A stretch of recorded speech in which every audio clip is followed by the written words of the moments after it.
Here I am, Leon C., a.k.a. Morpheus. You're now listening to the Academy of, Wow Men. Here today, I'm going to be very frank with you, as I'm always frank with you anyway. I'm going to start off by saying, I wish men would think sometimes. It would be nice if I can go back into the past and get all the past ancestors together and all the real men and have them share some wisdom and some knowledge to today's men. See, years ago, there was a thing that men had to go through. There was rituals of rights and rights to rituals, however you want to put it together. There was things that men had to do in order to be a made man. Hunting was one of them. Knowing how to defend themselves and to protect others was another. How he should walk, how he should talk, how he should carry himself as a man. And the thinking was always somewhat mechanical. Mechanical is not a bad thing. Mechanical means more like manually. It means more like physically natural to do. There wasn't a distraction of computers and technology and your dumb phones and looking up things in Google. It used to be dial up. They had all kind of internet services in the old days. Pagers. When I needed to page someone, waited for a few minutes to get paged back. But there's something about manual labor that gets you thinking. It's a silent communication with the universe that needs no introduction. It's a physical activity. You see the title, right? Vacation Idiots. Now, 90% of you, possibly 90%, I'm just guessing that 90% of you, you're not going to like Leon C. Morpheus. You're not going to like me. I might just piss you off of what I'm getting ready to say. You're already curious as it is. I mean, the fact that you're listening to this, you want to know what I mean by vacation idiots. Before I begin, I'm going to tell you what and why I said this about men. I travel a lot. I go places. I speak to people. I have my little private circles. All right, I'm very private in my life. I tend to myself. I don't care about boasting and bragging and being the face of the internet. I don't care about that. It's not my thing. I'm not even interested. Don't even ask me to. I have my own corner of the universe that I maintain and I manage. And so this past weekend with my private groups, guys and gals, okay, I decided to go somewhere different and go out to a campsite, parlay there for a little while before heading over there to New Jersey. I do a lot of business around New Jersey and a little bit of California, a little bit of Tennessee.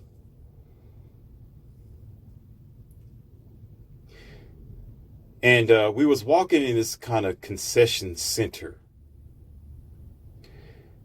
And there was this tall guy, fugly, fumpy looking. Yeah, I said fumpy. As in Fumpy, fumpy looking. Yeah, I made that word up. If it's out there somewhere, well, I gave it a different definition. Frumpy. Meaning he looks effed up in the face. Not muscular, just big and dumb.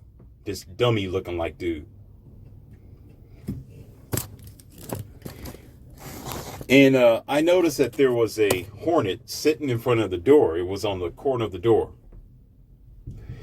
And I've learned, and you have learned, you have to know this. The thing about hornets, they're not stupid. You don't mess with the hornet. Don't mess with them. Hornets they're smart. What a hornet would do, if you cross a hornet in any way, that hornet's going to remember you and remember your scent. It's going to find a way to get you one way or the other. It's going to get you. Okay? I had a situation where, with my studio, I tell you about all the time. I got a couple of chairs out there, and I got a large front yard and backyard. And my driveway extends down to the sidewalk. My car is sitting over there. I can put it in the garage. Sometimes I sit it out. And I did a silly thing one day. There was one of those hornets that was like sitting under my overhang that's out there in the patio. I got an overhang, so if it's raining, I can sit there and let the rain drop, and I'm just enjoying myself. That's one of the reasons why I got that house anyway, because it's just very convenient. It's nice looking. There's so many convenient parts about that house. I'm glad to have it, because it accentuates, and it is compatible for my lifestyle. Like they made it specifically for me. However, I wasn't thinking, and I just swatted at this hornet, thinking that it was your common bee or just a very big bee. And no, this thing was a hornet. It's different. It's a lot more preen than your average bee. So I didn't realize this till after I swung at it just out of instinct. And then when I looked at it, because I'm very sharp with my visual, I said, oh, this is a hornet. I better hurry up and take my briefcase and get in the house. And it's a good thing, because I moved just quick enough where it was still outside the door. Apparently was upset, looking for revenge. So it pretty much was right there where my screen door is. And if I stood out there long enough, it probably would have got me. Like, hey, got you back. You don't swing at me, mister. But I didn't think nothing of it, right? So I go in there and I'm like, dang, okay. I got to pull out my Hornet and my wasp spray and all that and try to get busy, because I got to do some work out here. I got to make some more audios. Right? And so how I know hornets are very smart, and there's other ways to figure that out. You don't want to listen, you don't want to figure out that a hornet is smart when you try to figure it out at the wrong time. When you figure out the hornet is smart, it already got you. You figured out the hard way. It have already stung you. You have experienced the pain. And you don't want to experience it twice, no matter how much of a man that I am. See, it's one thing if somebody's trying to attack me, they're big enough where I can swing back. I can protect myself. I can drop kick them. I can suplex them. You know, I can do my regular martial arts and my special abilities that I have to defend myself or fight back. But with something that's small, all you can do is swing in the air and look like a fool. You know, all you can do is just sit there and pat your arm and your back, and you're swinging the air, and you look like you have seizures. It's the funniest thing to see this big muscular guy screaming like a little girl and patting his back. Like, what the hell's wrong with him? You don't want to be that guy. You don't. So anyhow, speed up the story. I get done unloading my baggage and items, and I make my trip back outside to the studio. And an hour has passed, actually.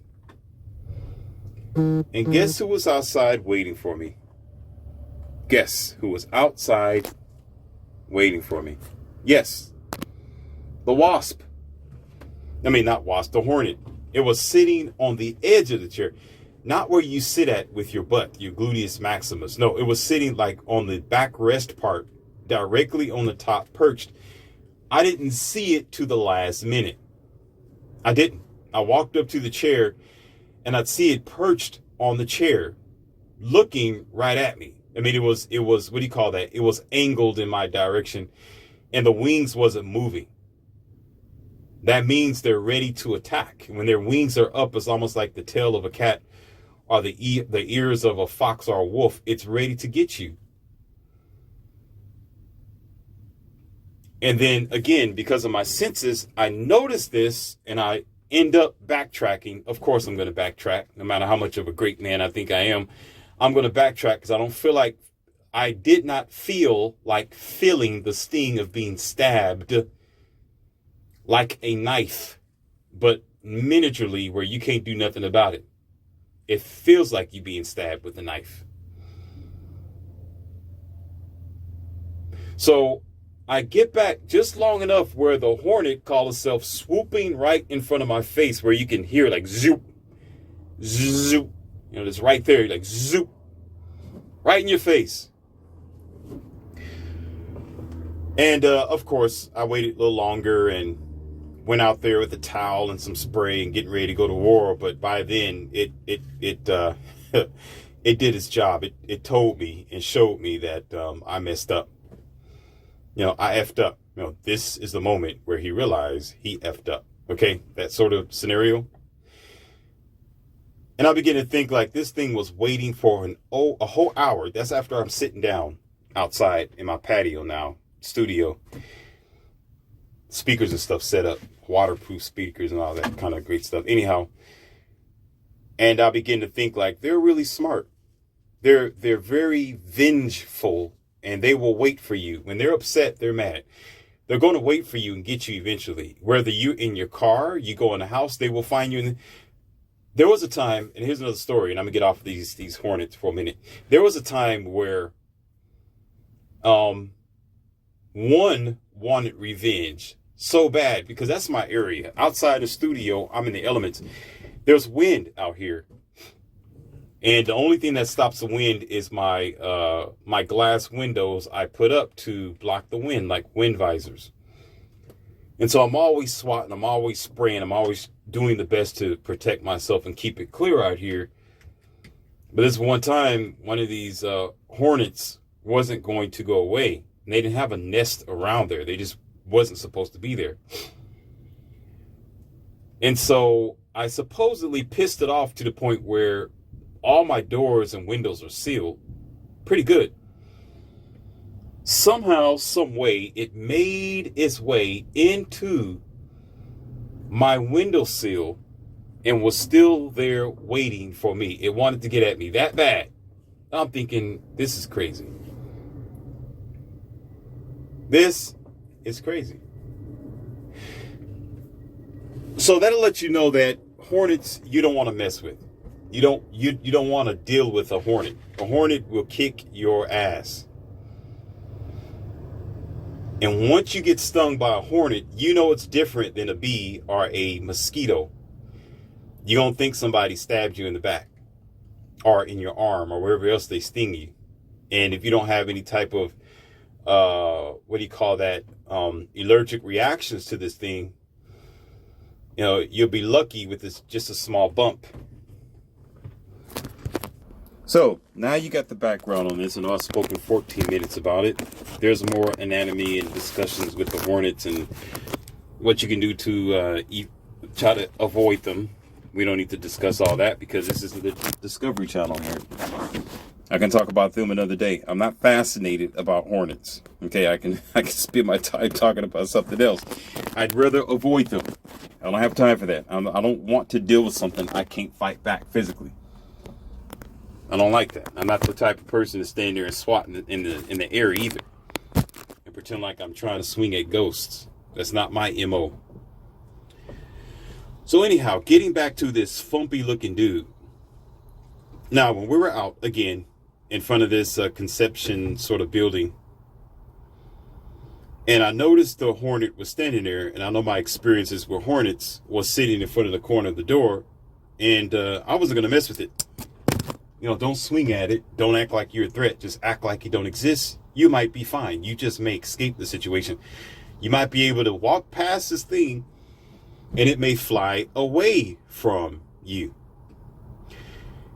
And this fumpy dude, because he had one of his girlfriends with him, wanted to show off. You know what this dude did? Yes, you know what he did? He tried to be funny and actually squash the Hornet.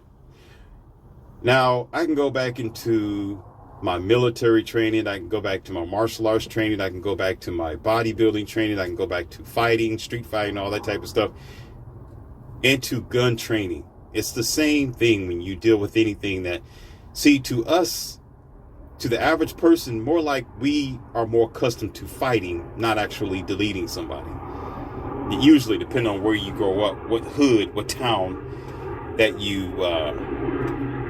reside in. Now, when it comes down to dealing with the Hornet, it's the same as dealing with an enemy. You do not take the safety. You do not point your what can I call it? Your pop gun at something or someone if you don't plan on using it. I'm not condoning. This is the obvious fact. Do not pull it until you plan on using it, because you never know what that other person's going to do.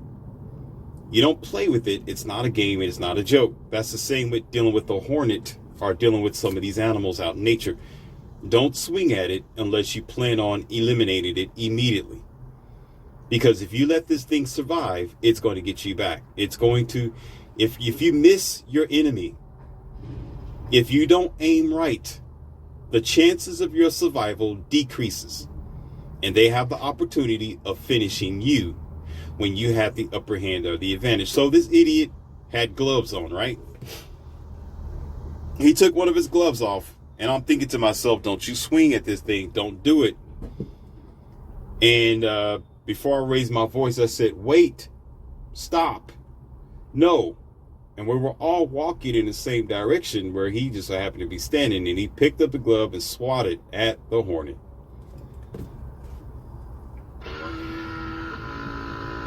And because this dude is what you'll call, again, Mama Ray's fumpy looking, thumpy, redundant, childish, pitiful, weak, untrained dude, blue pill imp of a grown child, missed.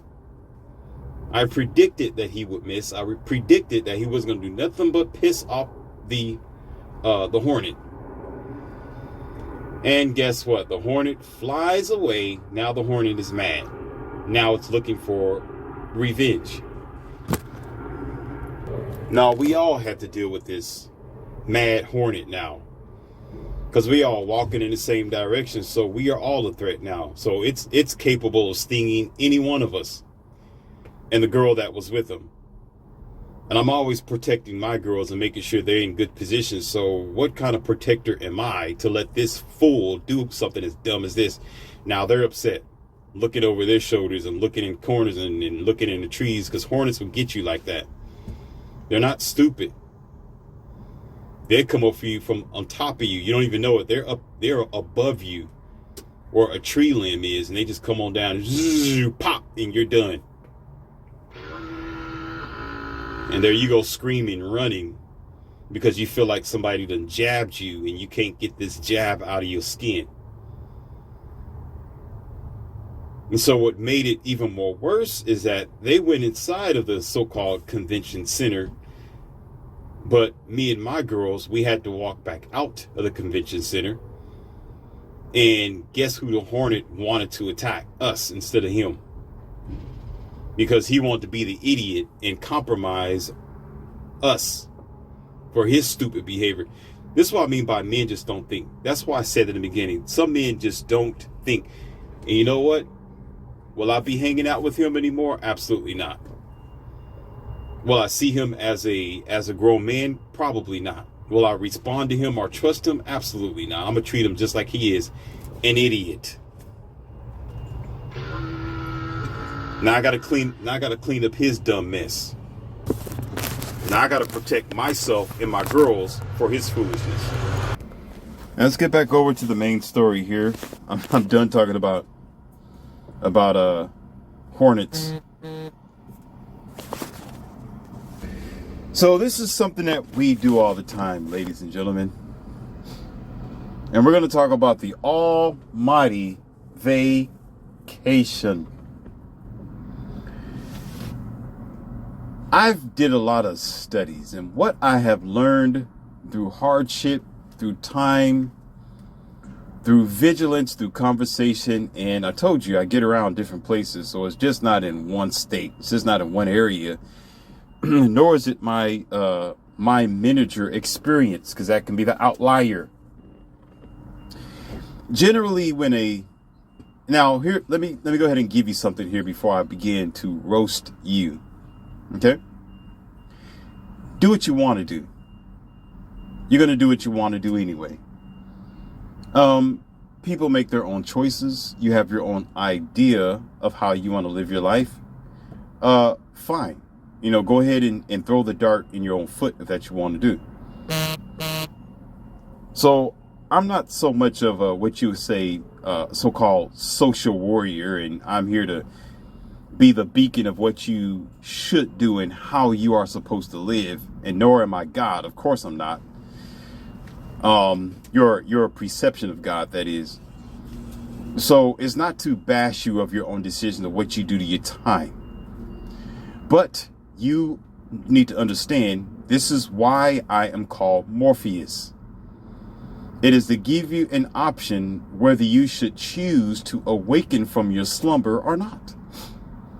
Remain self-indulgent and walk backwards and defeat yourself, or open your mind and succeed to do something differently that just may be beneficial for your life and may give you the puzzle pieces that are missing in your own ideas. So therefore, usually most people will work themselves to exhaustion.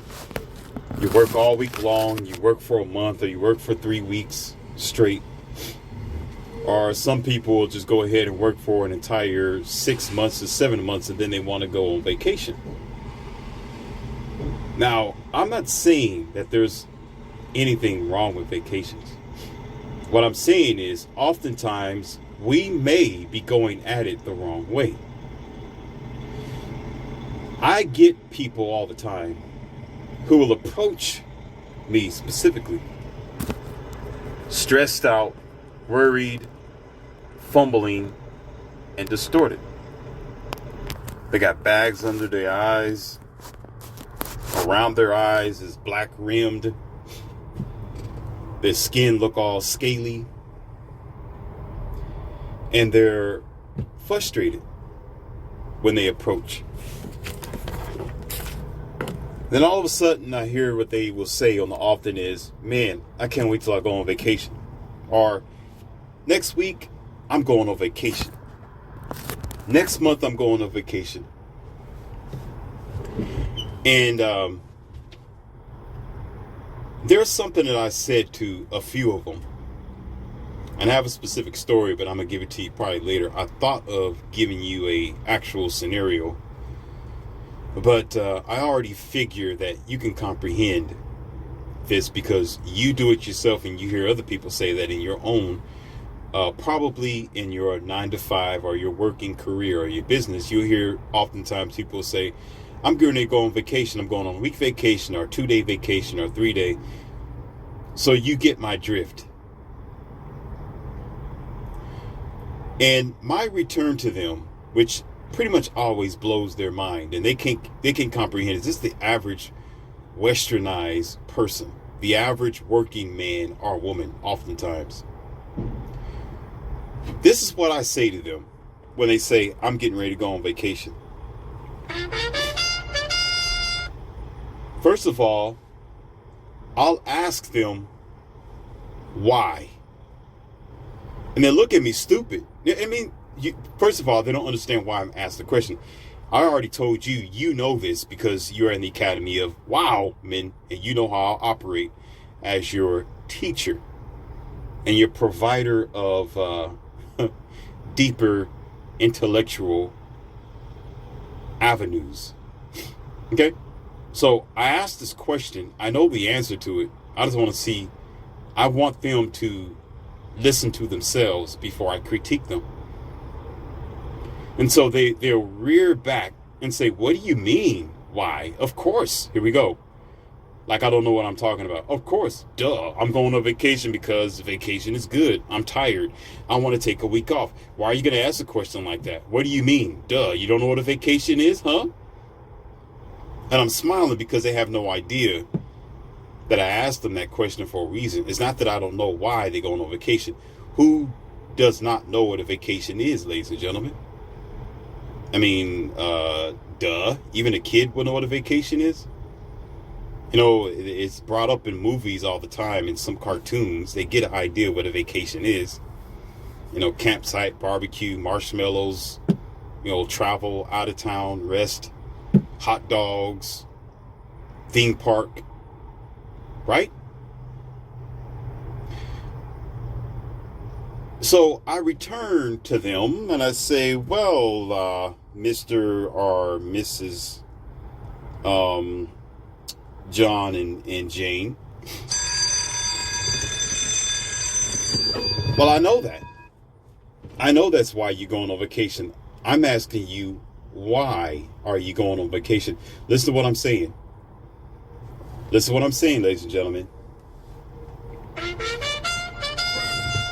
Why are you going on vacation?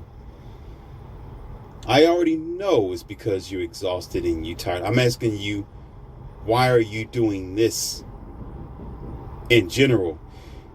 Because the return, oftentimes after they're looking at me and they're like, what do you mean? I don't know what you're talking about. Yeah, I'm going on vacation. You don't go on vacations yourself? Now here they are trying to look down at me as if I'm the idiot here, when they don't know that they're playing hangman. They hung themselves. Okay, in Hangman, the game. They're done. Finished. I said, no, listen. The reason why I asked you is because I don't know what a vacation is. Uh-oh, wait a minute. Wait, ladies and gentlemen. Hold on. Don't get Morpheus twisted here. Listen to what the professor is telling you. There's a reason why. Listen. I said, I don't know why you are doing this. Listen, I told him, I don't know what a vacation is. I take my vacation every day.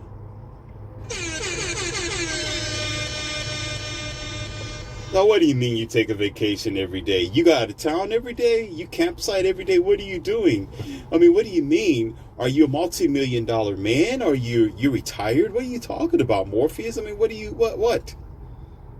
Are you out of your mind? You mean to tell me that you don't take a break during you don't go somewhere to just get away from it all? You don't have a cabin on the side of the ocean side? You don't want to go walk barefooted in the sand? You don't go swimming and things like that? I mean, you don't want to cut a break out of everything? And once again, now it's time for the lesson.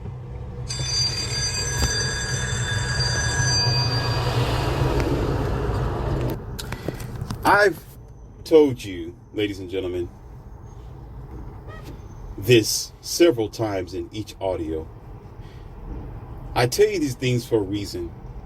And some of you are going to understand and understand what I'm saying. I've described this before. Every day of your life, you are to prioritize your life. You are to give yourself something that is valuable to you, and you manifest that thing. When you look at the time that you spend, whether you have family, you have a wife, husband, kids, dependents, your grandmother or your grandfather live with you, or your mom and your dad, they're in wheelchairs, and you are their caretaker, or you are a nurse, or you are a doctor, or you a police officer, or you're in a very political, important position of your life. You got to remember, you chose to do that occupation, and not only did you choose that, you have sacrifices and consequences that you are going to have to make as an adult as to where you spend your time and your priorities. You got to look at it like a pizza. You got to look at it like the pizza. In the diagram, there is a percentage of what you need to keep for yourself at all times of the day, of the year, of the years.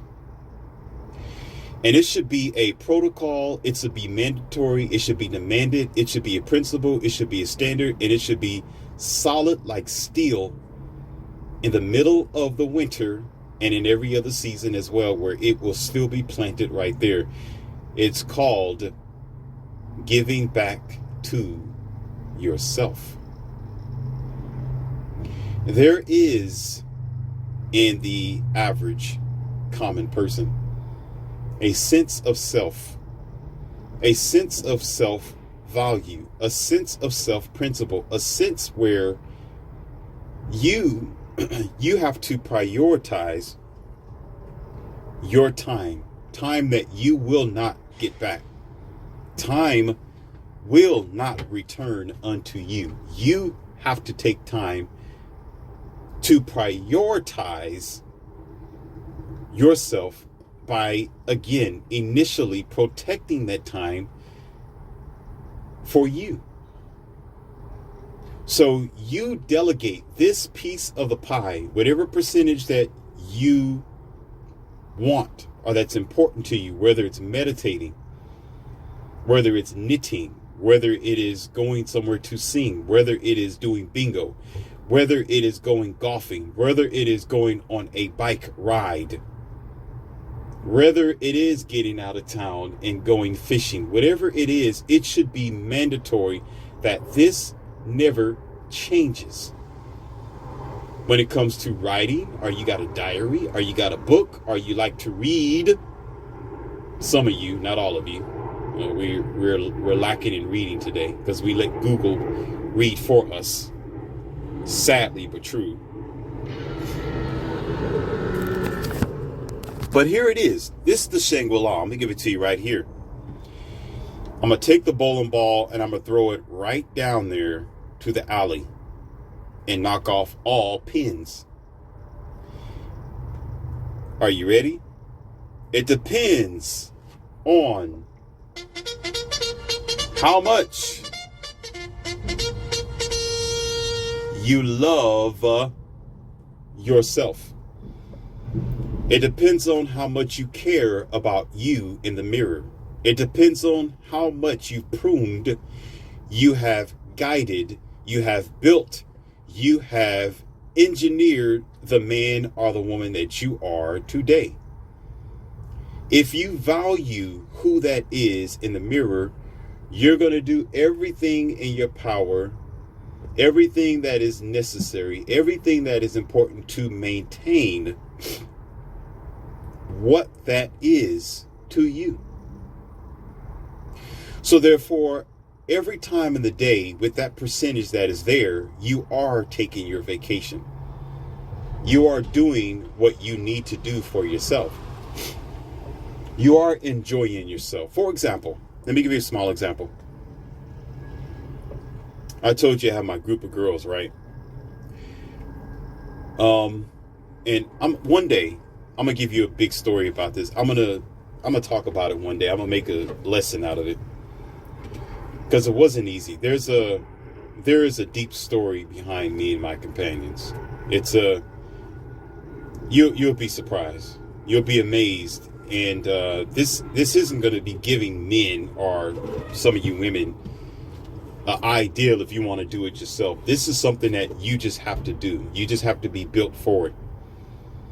It's not for everybody. It's not going to be for every person, and not everyone is equipped for it mentally or physically, and probably even financially. Depends on what type of companions you pick up. As a matter of fact, you probably picked up the wrong kind of companions if they costing you financial strain, if you get my drift. Okay. And a lot of you, the problem is a lot of you make bad decisions with just a single relationship. You don't know how to handle one person, let alone 3 or 4 others. So you shaft yourself right there.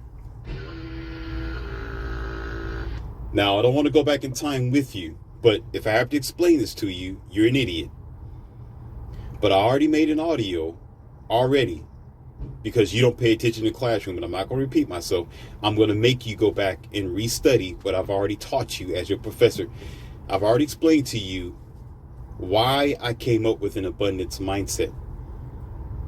I told you that I've had a conversation with a very wealthy man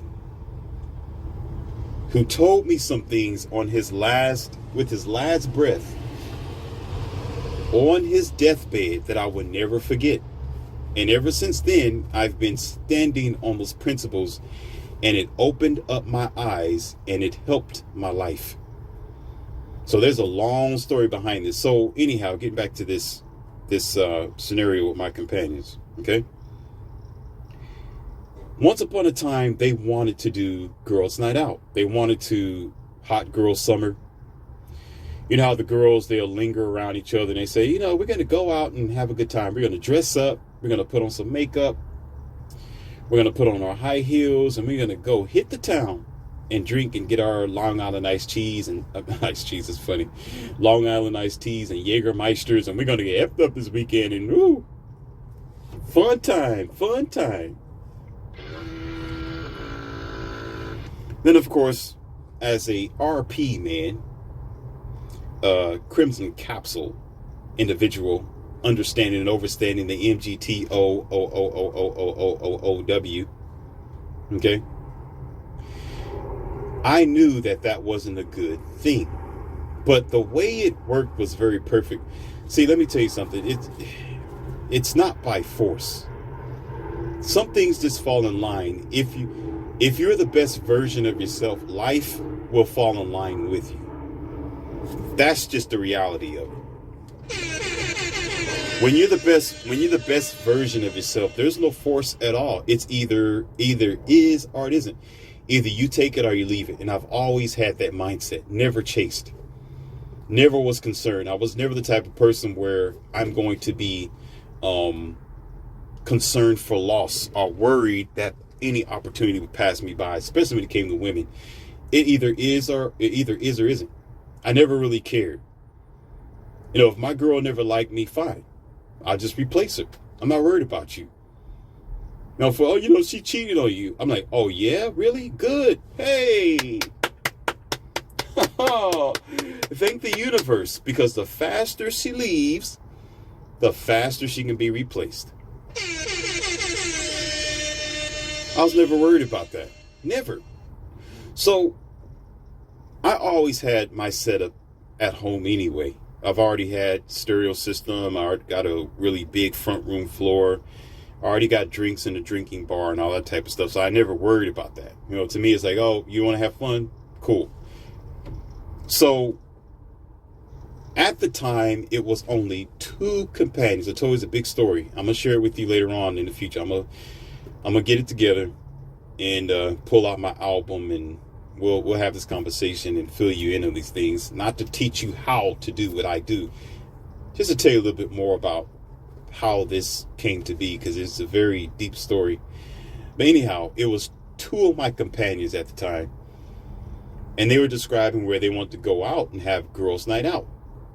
And this was on a weekend, and I was done with my work, and I had some time off, and I was getting ready to pour me a drink of wine. and get some things done around the house instead. And they was getting ready to get themselves together and go. But before they left, I was like, okay, if y'all want to do that, if you want to leave, if you feel like it's more necessary for you to have a girls' night out in a party with your girlfriend circle, feel free to do so. But my standards over here are going to change. Don't be surprised if the way I treat you is going to be differently. The door is open to you. Feel free to close the door. Once you leave, you're going to have to deal with some consequences, because I'm not that type of man. I'm not a beta, and I am wise on the games that you women play. So go ahead and leave. You can do whatever you want to do. I'm not controlling. I'm not demanding. It is your choice. And one of the girls wanted to push the other girl out of the door. One of them stopped to think about it for a second. And she said, what do you mean? What do you mean? Because that was one of my, let me put it like this. That was one of my the first companion did that. Because the time we spent together and our energy, and she knows me and I know her type of ordeal. She know already that Leon C. Morpheus, when I talk like that, she know that there's going to be consequence. She know that something's going to change. The chapter is going to change, and she's not going to be in it. So she stopped. The other girl that was pushing her was the new companion. She didn't understand that much because she haven't been around us that long. So she still wanted to do the girls' night out, and I want to go party and shake my on the floor, right? And so again, the girl who knew me a little bit more stood there, and she put her finger on her mouth like, wait a minute, what? What you mean? What you mean? Oh, what? Like, red flag. Uh-oh.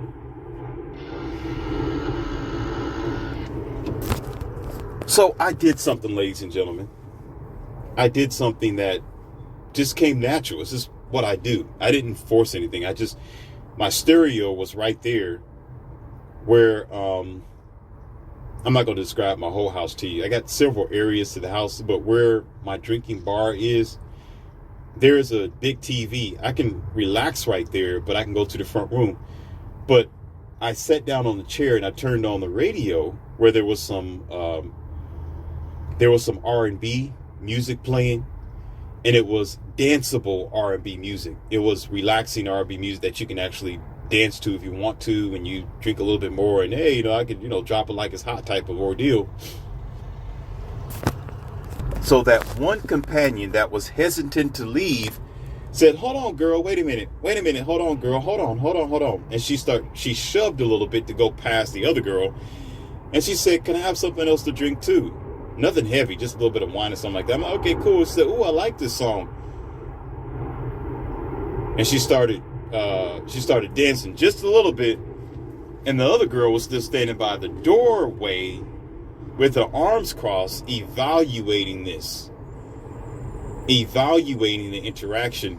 Now, the girl, I understand why she did that, because she knew that if she walk out of the door and think that she's gonna act like she's single and ready to mingle with all sorts of strange men around her, trying to make herself, available for other men. She knew that Leon C. Morpheus don't play that game.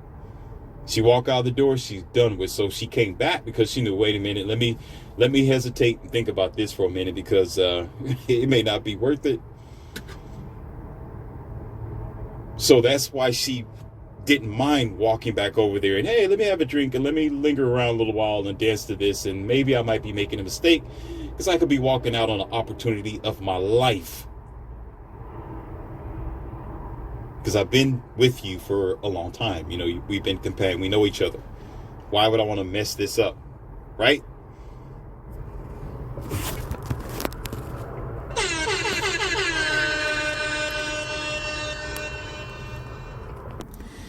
So the girl, she decided after about 5 or 10 minutes of enjoying the music that I was playing, and she had wine in her hand, and she started looking around like, I kind of like this. I kind of like this setup. And she said, well, if you want to chill out here. I'll chill out here with you. It's just going to be me and you. And again, she's companion. I don't choose dusty, she's for the streets type of women. So she's going to want to stay. She's going to want to be a part of my circle and be supportive of whatever I got going on for myself. So she's used to that compared to the other girl. You see how that operates? And so she flipped the script on the other girl. She said, if you want to go, you can go. You go ahead and go to the party by yourself. Okay, you go ahead and go. You can go. I'll stay here with Leon C. I'll stay here with him, with LCM. You can go. We'll stay here, girl. Go ahead and do your own thing. And she just grabbed another bottle of wine and just sat down and said, I'm about to dance to other music. And she began to take off, whatever else so she can get relaxed. And she said, well, if you want to go, you can go. But if you can stay for a while, if you want to. In other words, girl, if you leave at your own discretion. But if you stay, you may benefit from this. Practically, in womanese. And so the girl decided to sit for a while. And she said, okay, fine. Give me another drink too. And of course, time goes past. You got a half an hour to an hour. By the end of the hour, we're all standing there dancing and enjoying ourselves to the music, enjoying our time at home, enjoying our life, our energy. To make a long story short, this escalated to the point where they don't need to. They're not interested in girls' night out. They don't want to go nowhere. What? For why? What's the whole point? Oh, I want to get away from... Why? The party's right here. And it's to the point where I don't have to be there. If they want to enjoy music, wine, and girl friendship stuff, they can do that right there at home. Easy.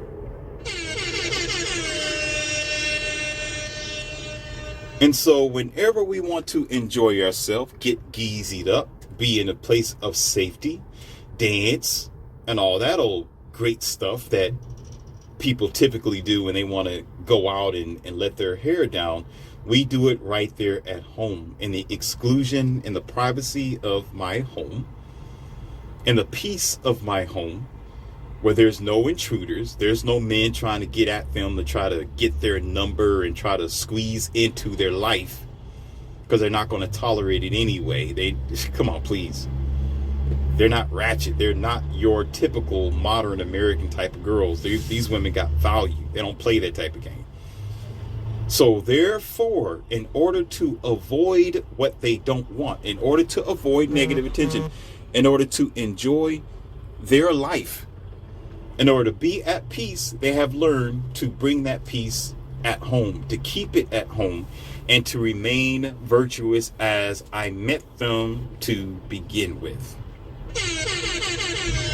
I know it's difficult for y'all to understand, or in your language believe, or to accept that I'm actually telling you this, because you think that is far-fetched, because of the life that you are used to living, because of your contorted, messed up American lifestyle. You think everybody is just like you, because you keep running to these ratchet, unworthy females who can't keep their legs closed. You think every man is enduring that same situation. No, we are not. That's because you don't have any standards for yourself. You have no virtue for yourself, so you have nothing for women to follow. So because you are a failure, you create women that chase after you as failures, just like you. So of course you would say, oh my God, how is that possible? There's no way women are going to act like that. There's no way they'll do something like that. Well, sir, you are a beta and you don't know how to value yourself. So because you don't value yourself, because you don't have no standards or protocols, you have nothing for nobody to line up to. So they come however they want to, and they destroy your kingdom and you at the same damn time. I had to work tooth and nail, and naturally, I just gave an example, to be in the position that I am in. And I had to take major losses. But the most losses, the most losses was derived from denying the easy. Did you know I said denying? I had to deny many of worthless possibilities that could have distorted my life and my future. So I had to take a loss. Because if you stand on a principle and of ground and you have a directive of your life and you're confident in who you are, you will filter out 100% of the women who come your direction. 90% of them will be worthless. 90% of them will walk away. 90% of them will be like sifting wheat. You can't do nothing with them but burn them and churn them out to be something else. But the minority of them will be worth the labor of you having a sort of standard and denying the unnecessary. Now, moving on. Not only did my extracurricular activities at home increase, I continue to find things out of my day and in my time that I can do independently, that I can do out of maybe even an hour of my day or my time. So it continued to expand to the point where it was ultimately valuable to continue to give myself my space, my time, my energy. Like sometimes I like to go for a long walk. Going to the gym for a little while, of course, you know that already. Going to the dojos, of course, that's something else you already know already as well. I've explained that. And then I would travel constantly, normally. Normally, I'd spend time with nature. Normally, I'd go barefoot, put it in woods. Normally, I'll go fishing. Normally, I'll go swimming. Normally, I will procure time, energy, and space for myself. And so when I encountered people on the often that would say, hey, I'm getting ready to go on vacation next week. This is why I never understood and cannot comprehend the backwards thinking of this measure when, if you notice, it doesn't help. What that means is when you spend 24 hours a day, 7 days a week, running, rushing, doing this, going there. I'm a businessman. I'm a busy woman. I got things to do. I got patience. Right? And what you do is you calculate yourself in a corner. You push your priority as being a human being to the corner of the universe. Whereas daily, when you wake up in the morning to the point where you go to sleep, when you consistently give your time and yourself away, which that's what you're doing, out of whatever you think it is. It could be out of self-discipline because you think that your responsibilities come first, you don't have time to play, and all these sort of man-made ideas that you're programmed to do because you want to be a clockwork soldier, because you feel like, I didn't say think, you feel like you have things that you have to do. If it don't do it, it's going to fall apart like quicksand. It's going to fall apart and it's going to fall down and disappear into quicksand. You can't turn your back on the river because you think your sandcastle is going to fall to pieces. When it doesn't have to be like that, if you concentrate on yourself, if you give yourself quality and time that you need daily. You eat, don't you? You got to go to the bathroom and take a crap, don't you? You got to take a shower, don't you? Don't you have to take your medications? I'm sure you do, most of you. The way this world is operating, whatever medications you on, because half America is on some type of medication and on drugs. So you can't tell me I'm lying. You got to brush your teeth, don't you? You got to put on some clothes before you leave the house, don't you? That right there is one of those absolute truths that you can't deny. You ain't going to walk down the street without clothes on, even more so in the wintertime. If you have time to do these things, which are a necessity, how much more are you seeing yourself as a necessity? Before I built myself up to be the man that I am today, before I built myself, there was a time where I used to play PlayStation, right? PlayStation 2.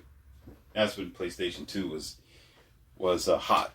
You know, so there's still some pretty good games that are on PlayStation 2. So you can't really knock it.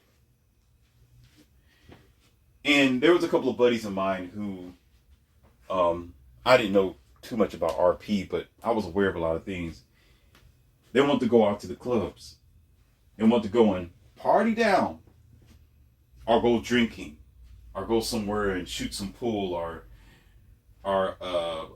go out of town to Chicago somewhere, or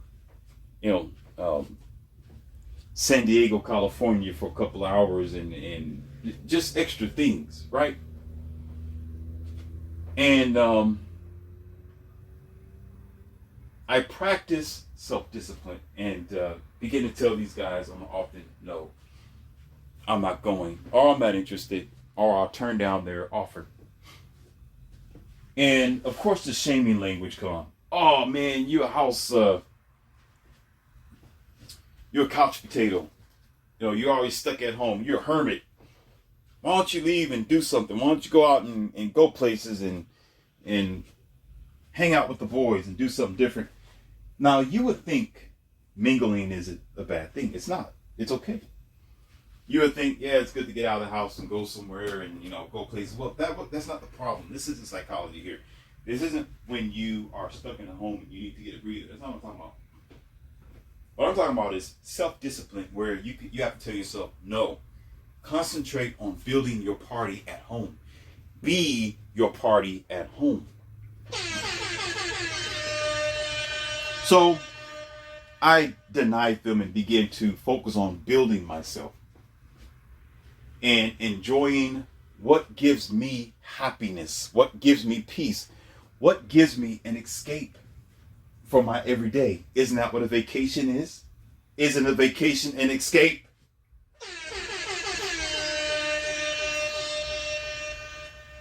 Sometimes you don't have to go out of town. You don't have to go on a canoe trip. You don't have to jump in your yacht, go somewhere on the beach just to enjoy your life. If you have, y'all not going to like me. I told you, y'all not going to like this. I already told you. I warned you ahead of time. 90% of you are not going to like what I have to say. The very fact that you have to do that in order to enjoy your life and call it a vacation, somewhere along the line, you effed up. Somewhere along the line, you're failing yourself. Somewhere along the line, you are holding yourself back until that ultimate day. Yeah, man, I'm going to the theme park. I can't wait to go to Kings Island. I can't wait to do it next month. I can't wait. Me, on the other hand, or an example of me, are people who might be like me, because it's just me and my experience, but there are others. I look at it like, okay, it's something extra. Whoop-de-doo. Yay. Okay, Kings Island. Woohoo. Okay, if it happens, good. If it don't, I'm not missing out, because every day of my life, I'm doing a form of Kings Island. Every day of my life, I'm spending an hour or 2 hours to myself. I am making sure that I am checked. Whereas when the trips are available, it is always often like, why? Yeah, but why? Okay. I can go out there, but at home, I'm doing the same thing. And I do this like almost every week. Like all the time. Oh man, we're gonna go fishing, man. Let's go. Yeah, I do that already.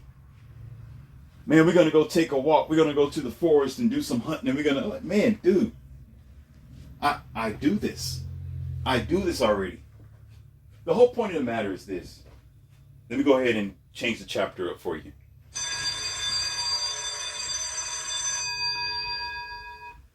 In that pizza, let's say you give yourself 1/4, a quarter of your time and of your day, and it's mandated for yourself. You set yourself up where nobody goes into the zone. It's your place, your time for you, right? In that time, you crunch in everything that's all about you. Your favorite food, your favorite place to go, where you go to relax, your meditation, what fulfills your desires, what makes you who you are. Even Superman had a place like this. Superman had even he had a place to go that was just for him, where nobody knew where he was at. Where's Superman? He ain't on Earth. He's not over here. No, he's not on where is this guy? He had a place to go. Batman, same thing. Where did he go to relax? Batman went into his bat cave and he took his suit off. He would sit there on his chair, read a newspaper, or look at the TV screen and look at what's going on in the outside world. That was his zone. That was his place. You can't mess with him. That's when he's like, this is my proximity that you are not going to cross. You're not going to take this away from me.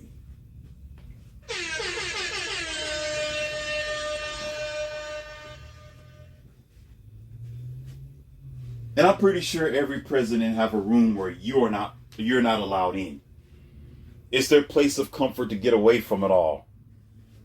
Every what do you call that? I have a name for it, but it slipped my mind, so I'm gonna let it go because I'm not into the politics and presidents and stuff like that. That's not my expertise because I really don't care. I don't follow people. I follow myself. However, so it is your job. Listen, it is your job. Out of the 7 days that you have a week, that is Sunday, Monday, Tuesday, Wednesday, Thursday, Friday, Saturday, Sunday, each day there's a percentage that belongs to you. Each day you got to cut that time out to say, hey, this is me. This is mine. I'm good. Don't bother me. Don't call me. Don't come over here. I don't want to be with you. I don't want to go out. I don't want to go nowhere. For 2 hours or 3 hours, I am unavailable. The phone is off. I'm cutting off my notifications off on my phone and on my computer. Don't bother me. Right? When you do this, what are you running away from but yourself? Why are you trying to get away all of a sudden? And you notice some people will think, or even you would think, man, it's good that next week or the whole week I'm going on vacation, but this week I'm gonna burn the clock up. Oh, so y'all ready for this? Oh, I know y'all ready for this. As if when you bring your dusty elbow, crocodile breath, twisted eyeballs, black rimmed, pimple skin, gray hair, balding self back to where you came from, as if it's going to change your reality. You may feel refreshed. Yeah, I told you it's not a bad thing, but I'm giving you a different perspective. All right, so check yourself. It's not a bad thing, but all you're doing is refreshing yourself, which is good. You're recharging yourself, which is good. You're getting away from it all, which is good. That's fine. It may be recommended by your doctor or your psychologist to get away from it. It's fine. Maybe your shrink even tells you to go to Bahamas for a few weeks before you come back and deal with the pressures of your demanding world and your business or whatever realm you are in. I get it. I understand. I talk to these people as well as if I am their psychologist, and I'm not. So I understand. However, that's not going to change your reality. What you're doing is, it's like this. You go into a heavy fight from Monday to Friday for those months or those weeks, okay? And you get beat up. You wait until you get knocked out. You wait until you're exhausted. Then all of a sudden, oh, okay, it's a break time. Break time. I'm tired. Okay, I'm going to go and leave. Then I'm going to come back and deal with it again. What you don't know, I told you, I have an audio. It's called Stress is a Silent Deleter. I can't say the word on YouTube. I use the word K-I, blah, blah. But it's already up there. So it's there. But stress is a silent eliminator. And it will describe to you in detail of how dangerous stress is. Where you don't even know you're stressed out when you're stressed. That's how dangerous stress is. It's almost like you're drinking Grey Goose. And your Grey Goose is diluted with orange juice and all kind of other sweeteners. And you're just sipping on it. Oh, this drink tastes good. Give yourself, wait for it. And after a few minutes, you'll find yourself falling out of your chair. Oh my God. Next thing I know, the room starts spinning and like I tried to stand up and I fell back down. It's just like that. You will never know. But it shows up. It'll show up in your eyes. It shows up on your skin. That's why I'm saying what I said. That's why I talked about the black rims and the balding and the gray hair and the stressed out and the achy joints and your health and unbalanced chemistry. It will do you like that. Your energy level, your testosterone will start decreasing. Your estrogen will start disappearing. You start lacking in vitamin A, vitamin E. Stuff begins to drop and dissipate. So you allow yourself from Sunday to Sunday, to get beat up, to go through all kinds of pressures because you want to give everybody 100% of your 90% of your time and give yourself 10% as if you're in church. And so that means you are accepting all forms of stress and struggle into your psyche, into your body, into your chemistry, into your mind frame, in which you see these people. You can go on vacation all you want to. You will still come back, look like you're walking death. You're a walking zombie. You're unfulfilled. You're not happy. You're still flustered with everything you do in your world because you allow the world to overtake your piece of the pizza, the fraction, the 1/4 that belongs to you. It's your fault. You should prioritize yourself. The problem is a lot of us have no self-discipline and we don't think that we are valuable. We put ourselves aside. What I'm trying to do for you is make you, the best way I can, see yourself in the mirror as the number one priority in your existence. Your kids is going to be a part of your life. No duh, Sherlock. When did you figure that out? Your wife, your husband, your job, your career, your responsibilities, your nursing career, you as a doctor, your patients are going to be important. No duh, Sherlock. When did you figure that out? Oh.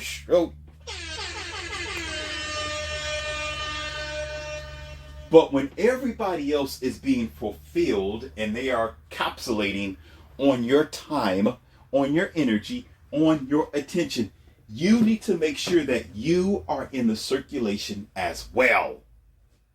You are in the circulation as well. I know too many people who will wake up at 5 o'clock in the morning and they're not at home till 8 o'clock at night.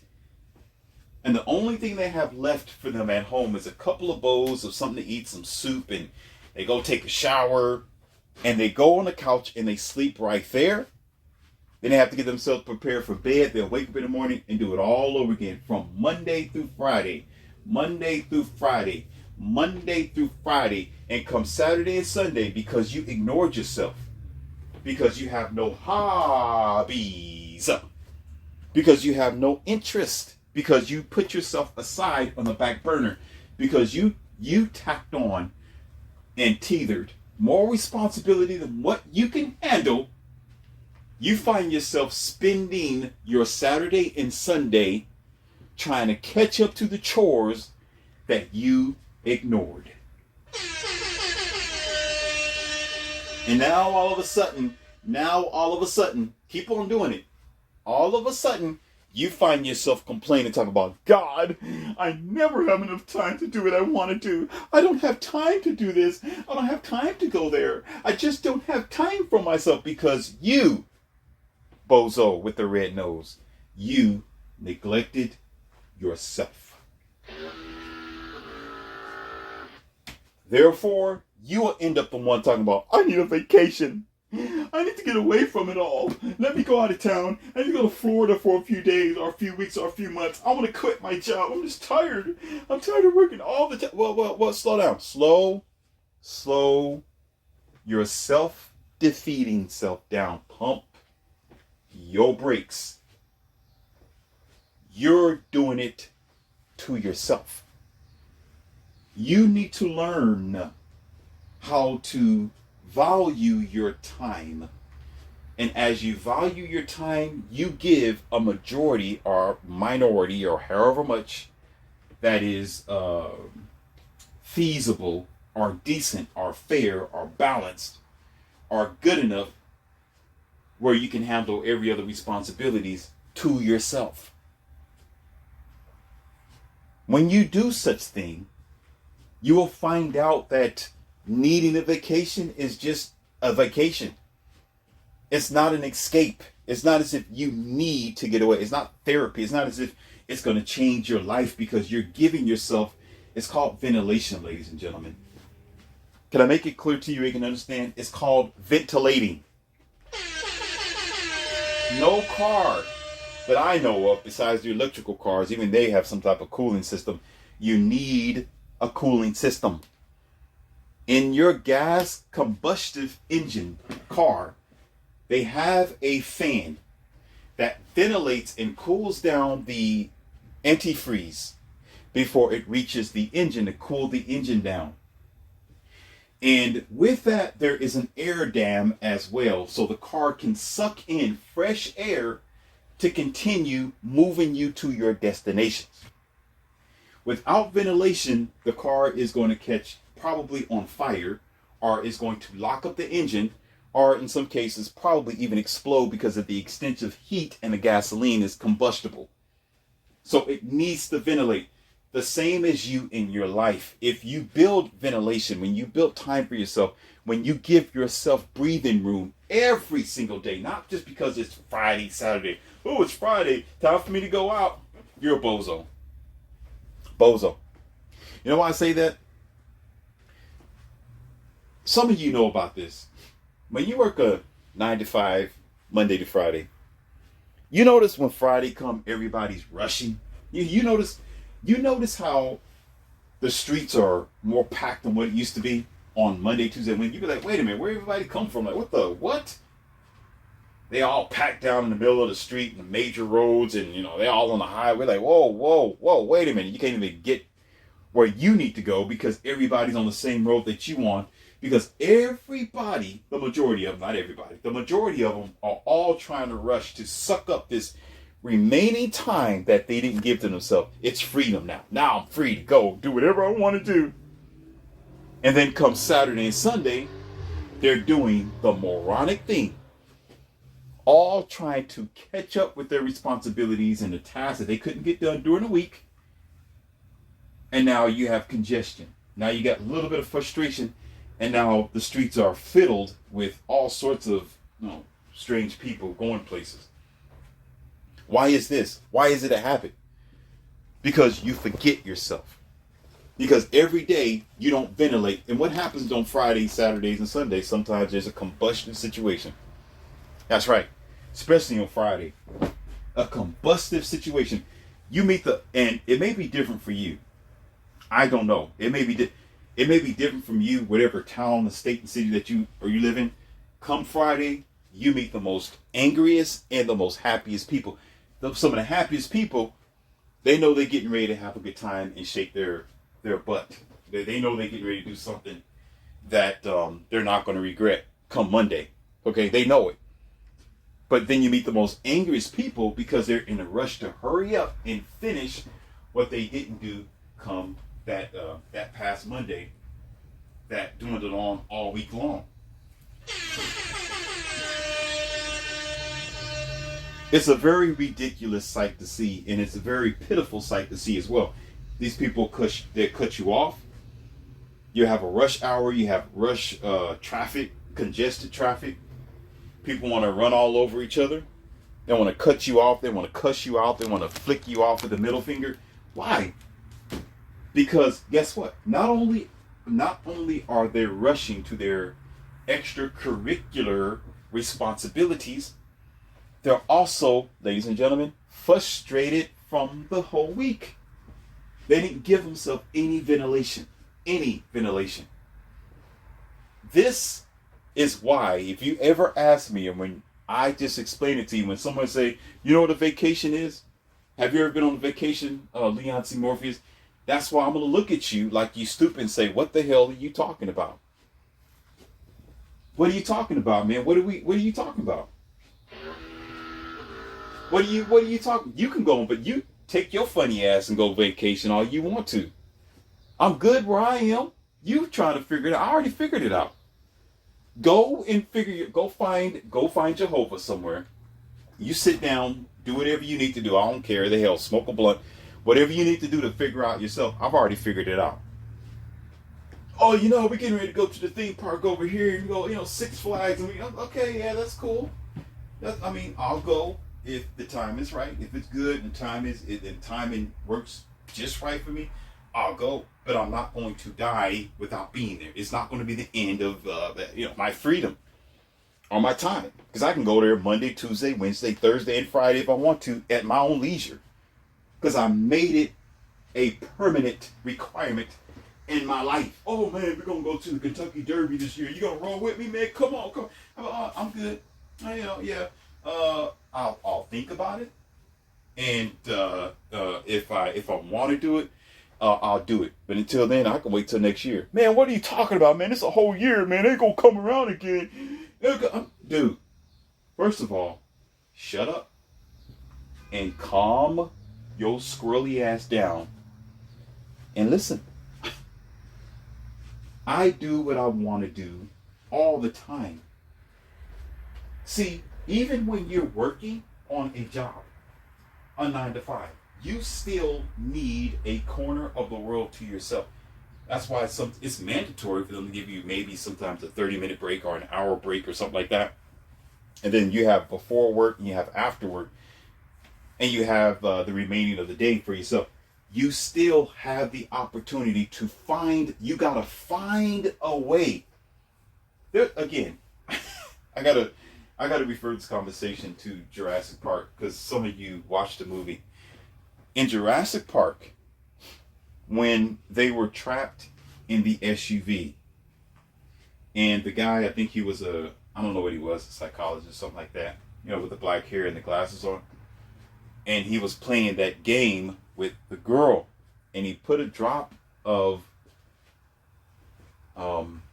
water on its finger, and he said, listen, the whole idea of this, because he was talking to the scientists as well, he said nature will find a way. It's going to find a way. And this is when he's talking to the doctor as well. The doctor was like, well, these dinosaurs, they don't mate with each other. They're all of the same sex. This is never going to happen. They're not going to breed with each other. When in the movie they did anyway. Remember, they bred with each other anyway. Because we think we know so much, because we think nature is going to bow to our will. Let me say that again. Because the common human being thinks nature is going to bow to his will.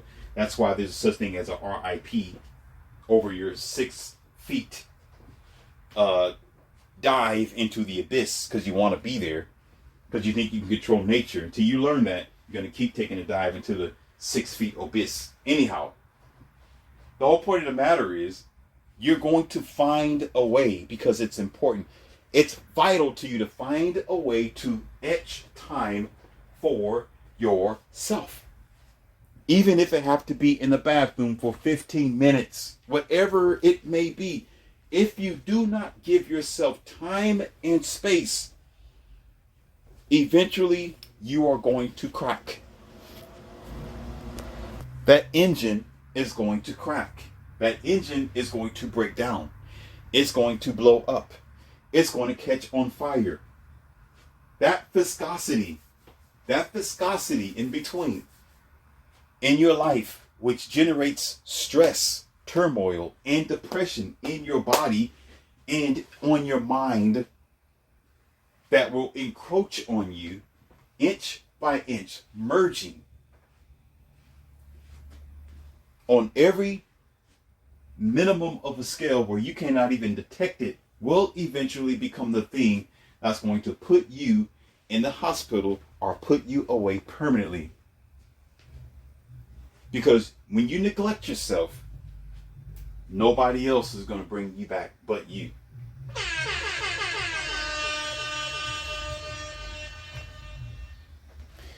So the title, again, I call it Vacation Idiots. And it's not to step on anybody.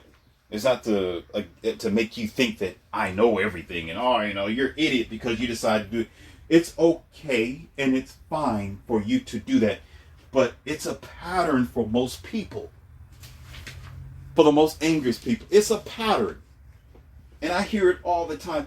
And a lot of it comes from men. I feel for my brothers of all races and all ages, even though I get on you pretty hard and call you betas and all that type of stuff.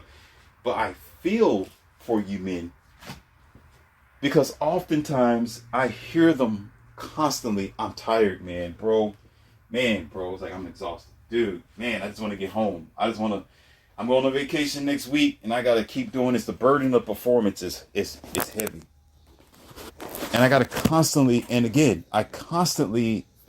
critique them the same way that I'm telling you and look at them in the face and say, dude, what are you doing to yourself is what you're doing to yourself.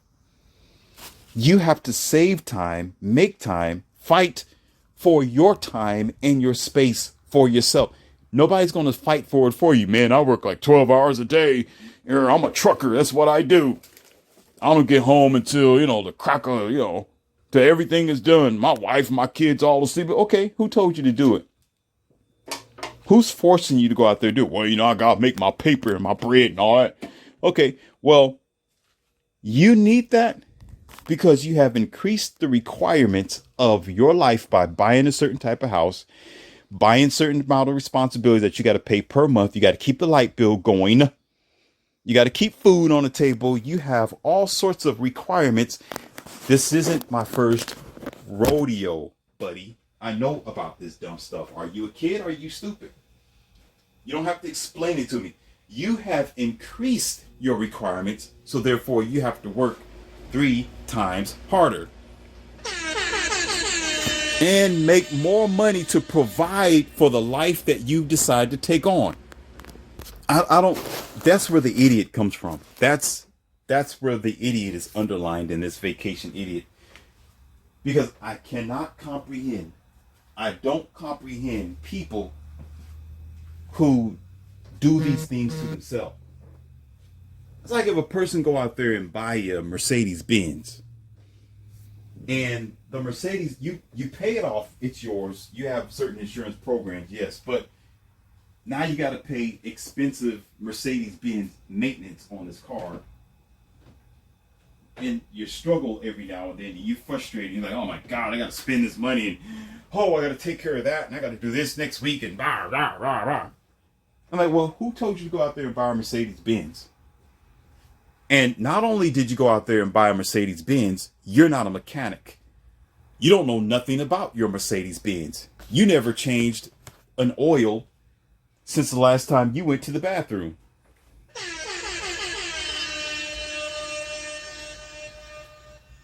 Probably never even seen a spark plug your entire life. But you buy this expensive car that's going to rank up the insurance, rank up your maintenance, rank up the requirements. And if you want to keep this car forever, for the rest of your life or whatever else, you got to keep this car maintained, but yet you don't know anything about it.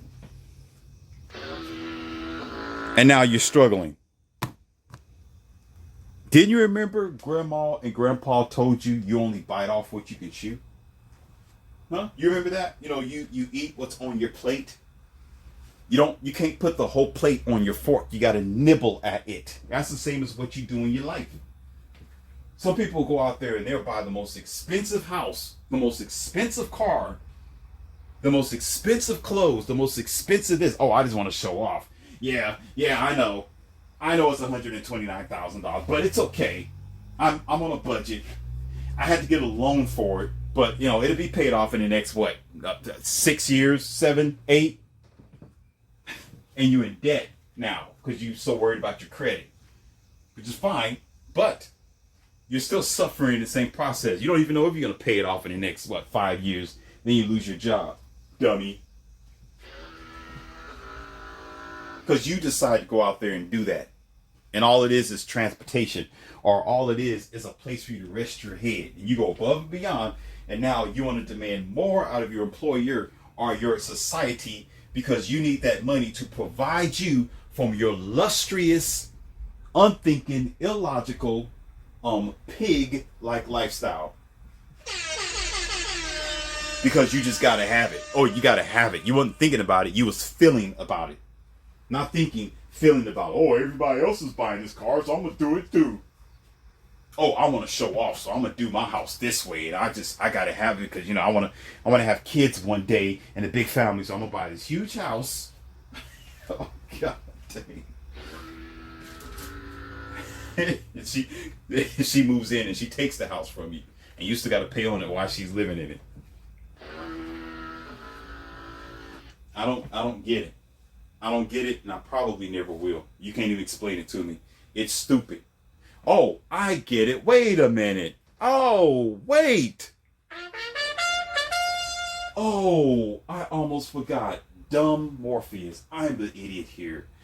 I get it. You don't love yourself.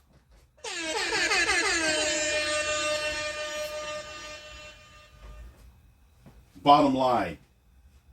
You don't concern yourself with you and your well-being. You think your well-being is putting yourself over and above your ceiling. Dive into debt. Oh, I can pay for it with hope and luck. I'm a man. I'm gonna pay for it with blood, sweat, and tears. And here you are, 60 years old, have no more hair, barely even got any teeth, and you're on a cane still trying to pay off your... What? And then you pass your debt on to your kids.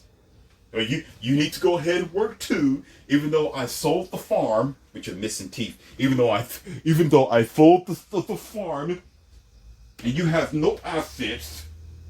There's no generational wealth because I kept doing the most, and I never gave myself time to live and relax. So I want you to do the same thing, son.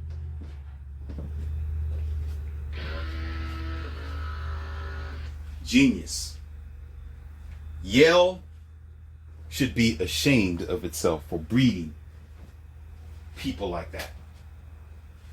No, you're supposed to come out here and make the world smarter, better. No, you don't. No, let's just keep buying stuff.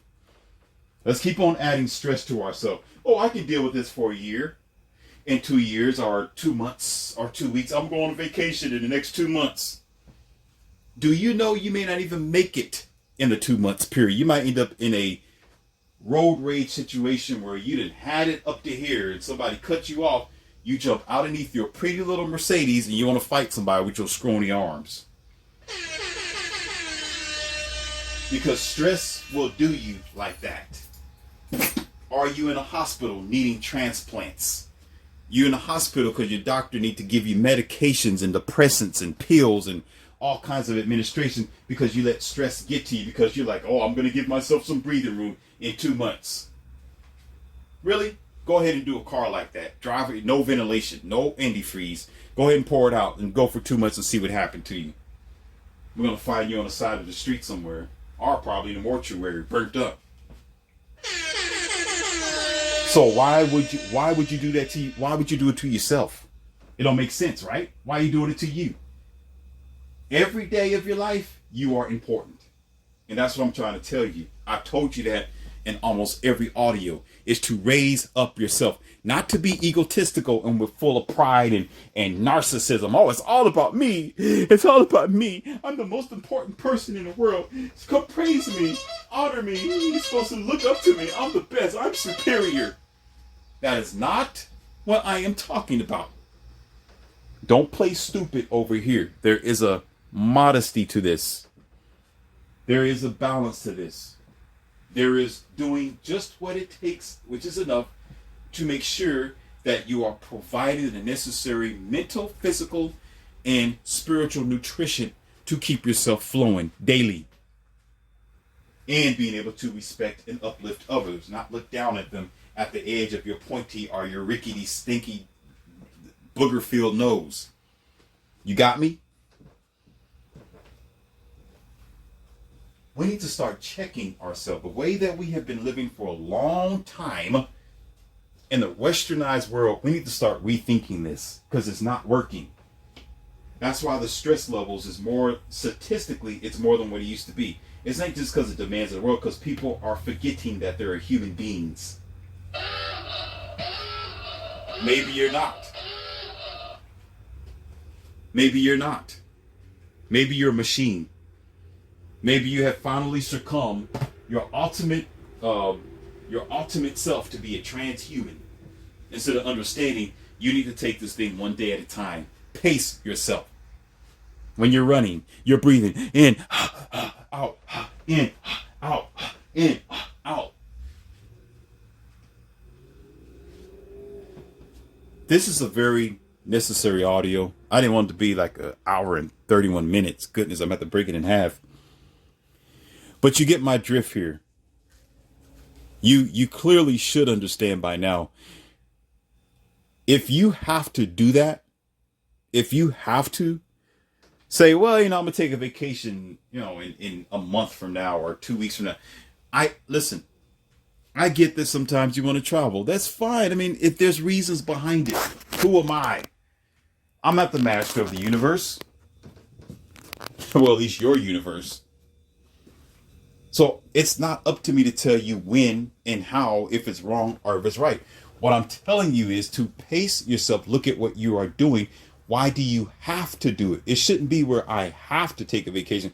Oh, I can't wait for my vacation. Me, on the other hand, I'm like, I don't care. So what?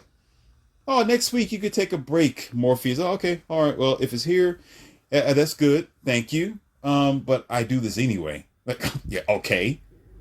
Yeah, okay. Aren't you stressed out? Aren't you troubled? I mean, aren't you tired? You're making all these audios. You're talking to all these people. You're doing all this stuff. I mean, aren't you like, why? What are you talking about? What do you mean? When I go home, I take care of myself. When I leave the house, I'm ready to go again. What do I need a week for? I do that every day.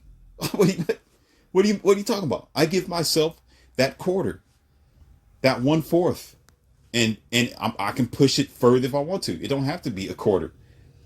I'm going to do my best to make it big. Maybe 1/2. Take half the day.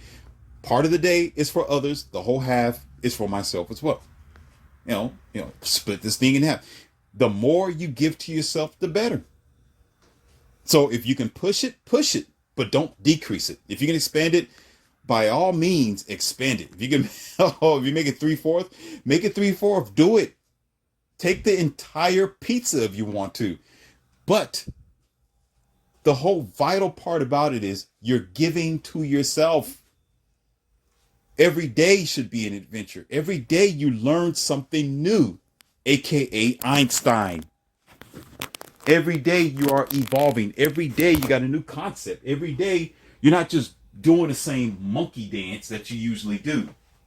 The same, I'm going to get up in the morning, then I'm going to eat my breakfast, then I'm going to go to work, then I'm going to come home after a long day of work, and I'm going to kiss my wife, then I'm going to go to sleep. Are you a dummy?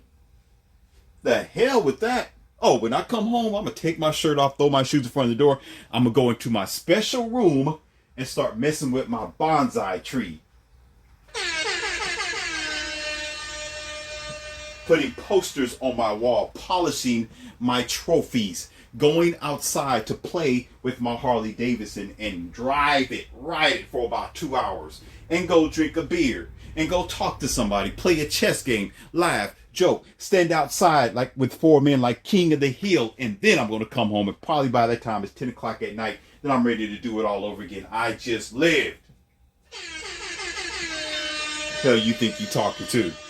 And wish you would encroach on my space. Oh, baby, where are you going? I got some things to do around the house. Can you do this? I need this fixed. Can you go over here? No, listen. No, no, ma'am. No, hold on. No. When I get back from riding on my Harley Davidson, I'll deal with that. Until then, this is my time. I did my work. I busted my back today. I fixed the roads. I created the beams. I cleaned the windows on the skyscraper. You understand? This is my time to ride and feel the wind in my hair. Don't you? No. We'll deal with that when I get back. If you can't fix it yourself, I'll fix it, but you hold on to the hammer and it'll be done. But until then, I am not going to give more than what I am allotted to do, because the more is taken from me, the less will be returned to my peace. And I will not get that time back. You will not get that time back. But you know what you guys do? You'll wait for the weekend and hope and pray and I have faith I'm going to get that time back. No. Keep doing it, clown face, and see what happens. Come that Saturday, you find out you got something else to do besides you. And then on Sunday, I just want to take Sunday to rest. Nope, honey, we got something else to do. We got to go here.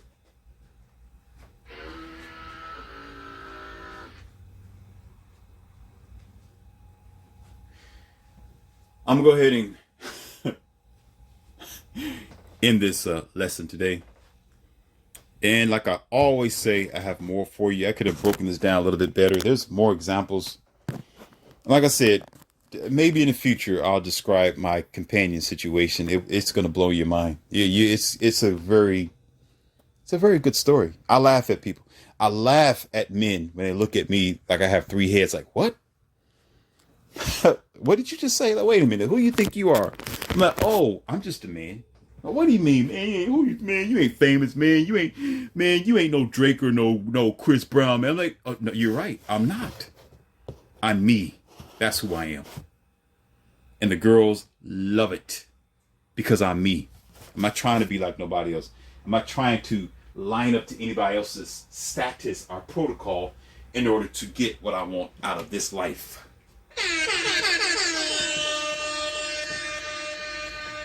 And the women, they smell it, they know it. Unlike you. So anyhow, let me get off of this, and there'll be more to come. And I have other lessons lined up for you. And again, focus on yourself sometimes. Decrease the stress, increase your ventilation and your peace.